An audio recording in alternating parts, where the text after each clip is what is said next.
Sin más medios de navegación que los que hemos descrito, pero con una constancia, una pericia y un arrojo a toda prueba, mientras unas bandas de normandos asolaban las costas bálticas, devastaban las francesas, conquistaban Inglaterra, asaltaban la península ibérica y penetraban al fondo del Mediterráneo, otros se dirigían a las nebulosidades del mar Ártico y arribaban a costas hasta entonces desconocidas. Corría el año 861 cuando el pirata noruego Nadod, que navegaba hacia las Islas Feroe, fue sorprendido por una tormenta que lo arrastró a gran distancia de las costas de Noruega hasta una isla cubierta de nieve que llamó Snøland. 2 años después, un sueco, Kardar Svafarsson, se dirigió a esta isla, exploró su litoral y desembarcó e invernó en ella, iniciando la colonización de la isla que adoptó el nombre de Iceland, Islandia, tierra del hielo.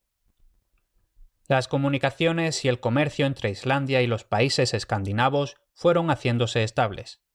Un colono de la isla, que navegaba en 920 hacia el oeste, no sabemos si arrastrado por una tempestad o movido simplemente por espíritu de aventura, divisó tierras nuevas a las que puso el nombre de Gunnjarnskere, arrecifes de Gunjar, y regresó a Islandia, donde dio la noticia de su descubrimiento. La Groenlandia estaba descubierta, pero habían de pasar años hasta que se efectuara la toma de posesión por los vikingos. Hacia el año 986, un islandés, Erico el Rojo, fue condenado por homicidio y proscrito de la isla, y, como a causa de anteriores delitos le estaba también prohibido dirigirse a Escandinavia, resolvió salir en busca de la tierra entrevista medio siglo antes, y así lo hizo en compañía de parientes y compañeros que quisieron seguirle. Después de tocar el cabo de Farewell, viró primero al oeste y enseguida al norte, y abordó en la costa occidental groenlandesa en una ensenada que le pareció de mejor suelo y de más suave clima que el norte de Islandia, donde había vivido. Allí se instaló y bautizó toda aquella tierra con el nombre de Groenlandia, Tierra Verde, sin duda porque la descubrió en verano y estaba reverdeciendo. Su hijo, Leif Erikson, descubrió casualmente entre los años 999 y 1000 otras tierras pertenecientes ya al continente americano. Mientras navegaba de Groenlandia a Noruega, una violenta tempestad lo desvió de su ruta y lo arrastró muy lejos, hacia una tierra donde había campos de trigo y viñas salvajes. De regreso a Groenlandia hizo grandes elogios de lo que había visto, e incitado por estos relatos, otro vikingo de los instalados en Islandia, Thorfinn Karlsefni, organizó una expedición compuesta de 3 barcos e integrada por 140 hombres, que se dirigió a las costas descubiertas por Leif y las exploró durante 3 años. La primera costa que abordaron recibió el nombre de Helluland, Tierras de las Rocas, por las muchas que en ellas se alzaban. Se cree que esta costa es la de Labrador o Terranova. Más al sur, a 2 días de navegación, hallaron los exploradores otra costa que denominaron Markland, Tierra de Bosques, a causa de las muchas selvas que la cubrían, pobladas de animales salvajes, tierras que suelen localizarse en la Nueva Escocia, rica en maderas. Prosiguiendo la exploración más al sur, después de dejar atrás grandes dunas y estrechas playas, hallaron una tierra que prometía, y 2 de la expedición, llamados Hake y Hekia, se internaron por aquel punto en la región y regresaron cargados de espigas de trigo silvestre y de racimos de uva. De aquí viene el nombre de Vinland, tierra de la vid, que dieron a aquel país. No por eso se detuvieron los navegantes, sino que siguieron explorando las costas y encontraron una bahía y junto a ella una isla difícilmente abordable por las fuertes corrientes.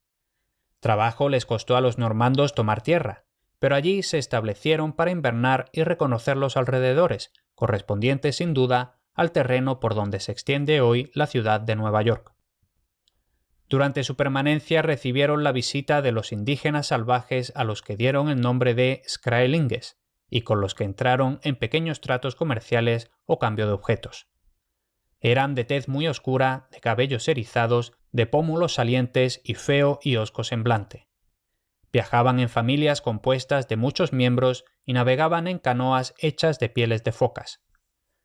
A los 3 años de permanecer en Vinlandia, las relaciones de los normandos con los indígenas se hicieron difíciles y degeneraron en querellas, viéndose al fin atacados por los salvajes y obligados a abandonar la región, por lo que determinaron regresar a Groenlandia haciendo escala en Markland. No se tiene noticia segura de otras visitas hechas por los escandinavos a tierras americanas, pero puede haber mucho de verdad en las leyendas que hablan de otras excursiones aún anteriores a las de Leif Erikson y Thorfinn, y confirmaría esto el hecho de que, entre un pequeño grupo de Skraelinges con que los compañeros de Thorfinn toparon en Markland a su regreso a Groenlandia, había uno que era barbudo, lo que no se explicaría de no haber habido mezcla de la raza blanca con la indígena americana. Siglos después, el cronista castellano Antonio Herrera, en sus célebres Décadas, nos refiere que, cuando la conquista de Panamá y Darién, en 1516, los españoles prendieron 2 hermanos del cacique Escolia, grandes como gigantes, y el uno con barba, como el más barbudo castellano.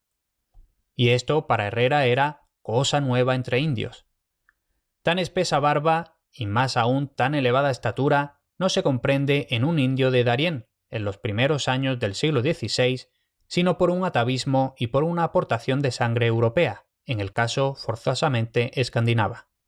Para dar idea de lo inmenso del territorio designado con el nombre de Vinlandia, bastará citar el texto de un manuscrito del siglo XIV que dice: «Más allá de Noruega, el territorio que sigue está inhabitado hasta llegar a Groenlandia. Al sur de Groenlandia se extiende el Helluland y después el Markland.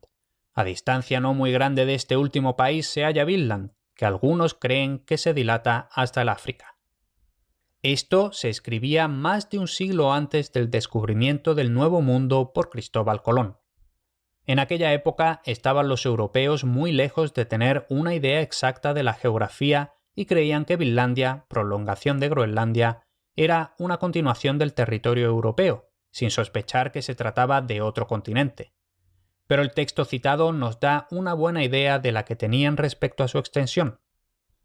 Podemos asegurar, sin duda alguna, que las relaciones escandinavas con las tierras americanas se abandonaron durante el siglo XI, pero no sucedió lo mismo con Groenlandia, que fue poseída y colonizada por los normandos durante mucho tiempo.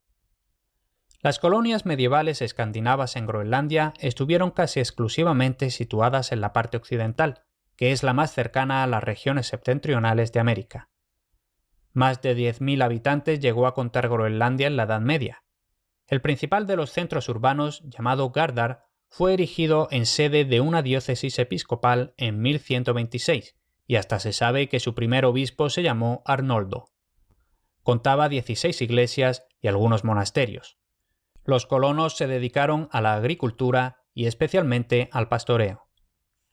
En el último tercio del siglo XV empezó la decadencia de Groenlandia y se precipitó rápidamente, por obra de las invasiones de tribus esquimales venidas del norte, muy probablemente desde América. Los colonos se defendieron valientemente contra los ataques de los bárbaros y los hubieran rechazado de haber recibido refuerzos de Islandia y de Europa. Pero los escandinavos de Dinamarca y Noruega estaban absorbidos en aquella época por luchas intestinas y guerras europeas, y apenas conservaban relaciones comerciales con Islandia. Hasta aquí este episodio. Si te ha gustado, la forma más sencilla de darme las gracias es dejar una reseña o un me gusta en Spotify, iVoox, YouTube o donde estés escuchando. Considera también apuntarte a la versión premium del podcast, donde además de apoyar económicamente mi labor, podrás disfrutar de todos los episodios sin publicidad, con la ventaja de que ahí tienes los episodios listos en cuanto los tengo preparados, por lo que siempre van varias semanas por delante. Es un pago único bastante razonable con acceso para siempre. Tienes la información en historiasvikingas.com/premium. Ahí encontrarás asimismo las versiones en papel y Kindle de los libros que narro en el podcast.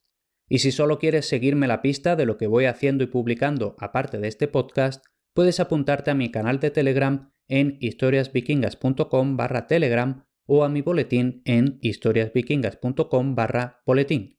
Gratis los dos.